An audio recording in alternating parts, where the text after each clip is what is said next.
I mean, we've watched all of the videos, we bought the microfiber cloths. Why isn't it all working? And I think for a lot of us, our first go-to is, it's got to be my husband's stuff. It's probably because he has too much stuff. If he had less stuff, a lot of this other stuff would work for me. But I think we all know that that's not really the case. And side note, y'all are about to learn a lot about my YouTube habits.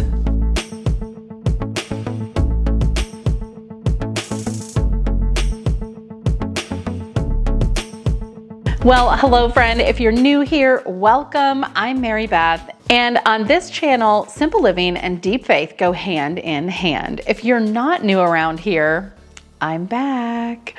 It's been a couple of months now. I have faced, I think, probably one of the most challenging seasons of life. And this comment from Marlene could not have come at a more timely time. Yeah. Marlene says, your videos are very good. Thank you. I appreciate that. I'd like to see a video on how to balance cleaning, tidying, decluttering, and unrelated to-dos. It's impossible to do everything, but I'm realizing that if routine cleaning and decluttering don't happen, things will go downhill even if the routines are gorgeous. Amen, sister. Yet, I can't do it all, even though I work very hard at it daily. So, what strategies do you use for this tough topic? Can you make a video on this? In the literally hundreds of hours of videos that I've listened to on this general topic, I have yet to hear anyone tackle this tough topic. And I will say, I slightly disagree. I think there are a lot of people who tackle this topic of trying to get it all done. But Marlene, my friend, you totally hit the nail on the head when you said it's impossible to do everything. That's it. Mic drop, the crowd goes wild, we're done here, full stop. No, that's not all of it. You know that's not all of it. So I watch a great channel here on YouTube called Live on Purpose with Dr. Paul. And he has this wonderful way of kind of pointing out the obvious, and it makes things kind of click. But they're not things that you would typically acknowledge. Like, for example, being able to actually feel your clothes. You know what we are also quick to not acknowledge? The way that the internet and all of the videos and systems and things that we find here really do give us a very limited perspective. Now, I'm not going to say that everything that you see on the internet is a lie, because it's not, except maybe those Instagram filters. Like, what is up with those? But I will say, even the most clean, organized, put together home has a dirty little secret somewhere. I kind of had to laugh a little when I was watching a recent video from the Daily Connoisseur, and Jennifer L. Scott was talking about the way that clutter is really not so chic. And I have to agree, I love her videos, but I also really enjoy that she shared a little vulnerability that she does in fact have some level of a Monica closet, because I think we all do.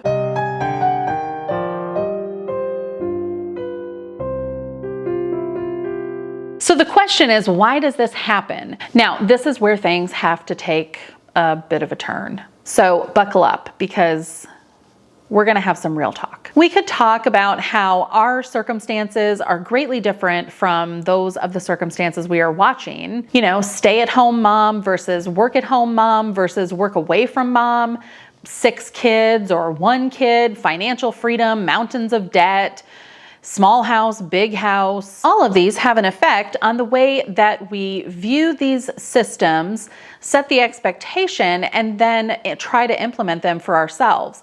So as much as I absolutely love Lisa from Farmhouse on Boone, I mean, seriously, she's like living my best life now. Side note, none of us are living our best life this side of eternity, so just keep that in mind. She cooks 3 or more scratch-made meals, like all the scratch-made things, every day, because she has literally all day to care for her family and cook for her family and care for their home. She doesn't have a 9-hour workday somewhere outside of her home with an hour commute every day. and no groceries. She literally doesn't have to go to the store to get milk. It's in the backyard. And so if this is not you, friend, it may be difficult for you to try and live that same kind of lifestyle while still living in the midst of the circumstances that you have. And it's okay. Make some sourdough on the weekends, maybe throw a little cabbage in a mason jar to ferment, watch the rest of it for entertainment purposes, and be glad that you have a dishwasher. Go to bed and get some good rest because you got to go to work in the morning. Unfortunately, there's a bigger issue that we face when we are trying to get all of the cooking, cleaning, nurturing, organizing, decluttering, studying our Bibles, finding time with our spouse, finding time for ourselves, finding time for our friends, hosting dinner parties, having home group, clean mama-ing, fly ladying, setting up all of the clutter bugging, like all of the things that we want to do. There's a problem in trying to tackle all of that. And oftentimes, I don't think we understand exactly what the problem is. I mean, we've watched all of the videos, we bought the microfiber cloths. Why isn't it all working? And I think for a lot of us, our first go-to is, it's got to be my husband's stuff. It's probably because he has too much stuff. If he had less stuff, a lot of this other stuff would work for me. But I think we all know that that's not really the case. Now, if you'll excuse me, I have to step up on my soapbox here a minute. Here's the hard truth. And before you click off, just stick with me here because this may be difficult to hear, but the things of life are sometimes difficult to hear. And of course, if you are not a believer in the gospel of Jesus Christ, this is probably going to offend you. And if you're not, then I hope it offends you enough to draw you to Him. So are you ready to hear it? Because it may hurt. Just pull the Band-Aid off, Mary Beth. You just got to do it. Just say it. Okay, here goes. You are not enough. You're just not. And neither am I. And neither is any other YouTuber that we have put on the pedestal of perfection. But the world wants us to think that we are. Or at least we have to be. There's this kind of misguided sense that if we could just bolster our self-confidence, our self-esteem, that we would develop more self-worth, we would be willing to give ourselves the kind of self-care and self-love that we need so that we can care for everyone else and basically be the perfect superwoman, being able to get everything done all of the time, every day. Because if we believe that, then we'll keep coming back to these platforms to get more tips when we can't necessarily get our lives back together, which is a little bit of a struggle because I'm not sure why I need to get it back together because I don't know that it was ever really together to begin with. Just saying. Now, don't get me wrong. I love social media. I really do. We have been able to develop such a wonderful community here that has been such a blessing, not only to myself, but I know to others who are out there looking for some of these systems to be able to simplify their lives and devote more time to their faith. I get it. YouTube really changed my lifestyle. It changed the way that I engage with my household management and my home. It definitely opened doors for me to meet other people that have become some of my very best friends. But if at the core, I look at my home, my job, my kids, my spouse, my friends, my stuff, as a gauge of how I'm doing with life, I would probably quickly realize that I'm pretty much a hot mess all of the time. So as many of you know, the last several months, since really September, life has been a huge test of endurance for myself and my family. I lost my dad in September. My son broke his arm. Our other son got COVID. We got a flat tire on our camper on our way to the repair shop because the camper was leaking. At the beginning of the year, we got a dog that we discovered had heartworms. And when we started treating her for those, it pretty much opened up an open door for a brain infection that ultimately led to seizures that were not able to be controlled. And we had to end her suffering which was yet another loss. And unfortunately, last week we also lost my father-in-law after having spent the last 5 months in and out of ICU, hospitals, the Mayo Clinic, and those are just the major things. That doesn't include all of the conversations that we have had with our kids about heaven and death and hard times, the stress of all of these things.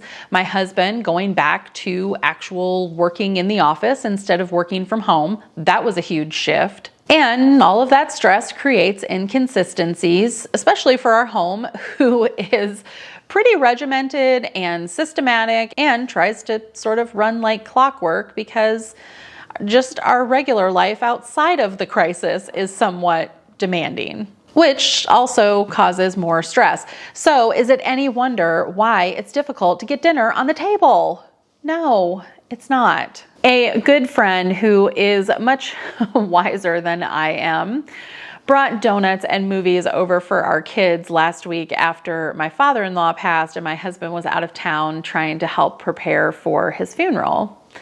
And of course, when she arrived, I did the quintessential apologize for the condition of my home and being super embarrassed because, let's face it, my home was, my home is a disaster. It's an absolute disaster. And what was her response? She very genuinely said and looked me directly in the eye, not around at all of my mess, and said, I have zero expectations that your home would be clean during a time like this. And I had zero feelings that she was going to leave my home after seeing it in such disarray and have that moment of, wow, that was a mess.